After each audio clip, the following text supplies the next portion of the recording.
What's up, guys? So as you guys know, it's starting to get cold. I'm not ready for it.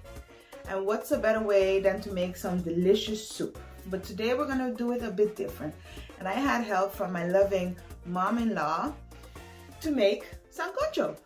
Now let me remind you guys, this is how my mom-in-law makes it. I love it, so that's why I want to share it with you guys. I know tons of you guys out there, moms or grandmas, you guys make it differently. That's okay. That's why food tastes so different by everyone. Pause the video. I'm gonna give you guys 5 seconds to subscribe if you haven't already. So you want to remove the skin from the chicken. You can slice the chicken on the sides. Then you're gonna wash it with some lemon juice. After you wash it, you want to add some sazon. This is some homemade seasoning. The link for the recipe video I've added in the description below.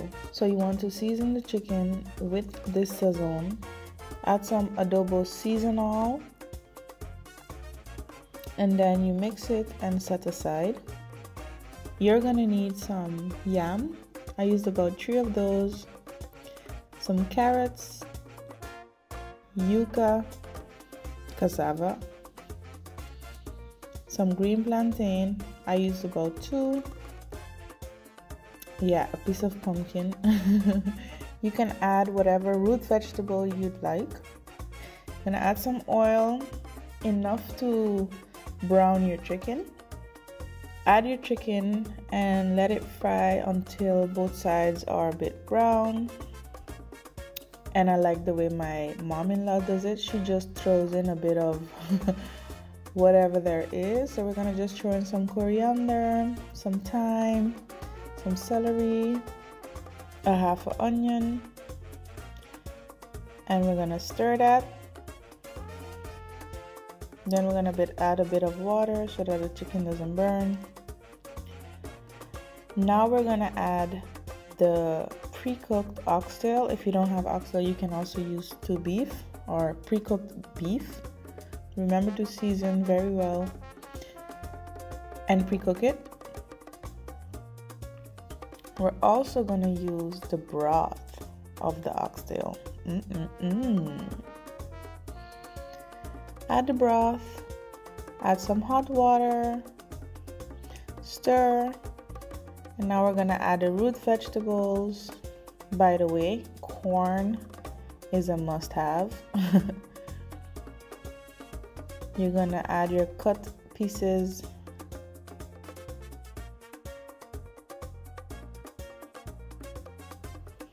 Then we're gonna add some bouillon cubes.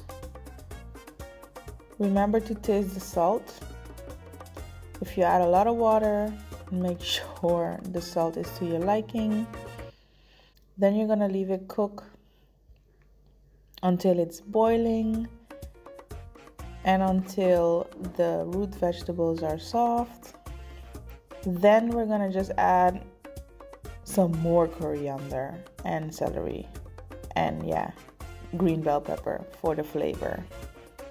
Just follow this recipe because I trust in it. It was really good. And I hope you enjoy it. We're gonna squeeze about half a lemon for the acidity. Buen provecho. Don't forget to like this video. Bye bye.